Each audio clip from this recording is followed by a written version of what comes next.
Friends, അങ്ങനെ നമ്മൾ അൻവർഖാൻ്റെ road show ആണ് കേട്ടോ. അപ്പോൾ കുറച്ച് ദിവസമായിട്ട് നമ്മൾ ഇടയ്ക്കര കളർഫുള്ളും കുറേ റോഡ് ഷോയും കുറേ സ്ഥാനാർത്ഥികളൊക്കെ വന്നിട്ടുണ്ടായിരുന്നു.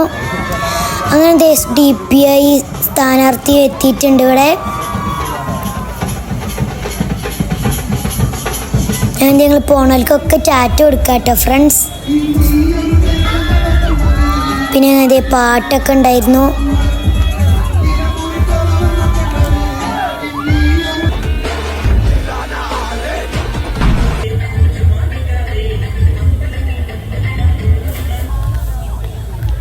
പിന്നെ ഇത് UDF ഉണ്ടായിരുന്നു കേട്ടോ ഫ്രണ്ട്സ്.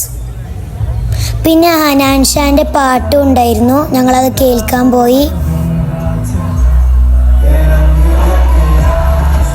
ഞങ്ങൾ ബാക്കിലാണ്ട് കസാലമ്മലൊക്കെ കേട്ടോ ഫ്രണ്ട്സ് കയറി നിൽക്കുന്നത് കാണാനായിട്ട്. അപ്പോൾ എല്ലാവർക്കും ബൈ ബൈ.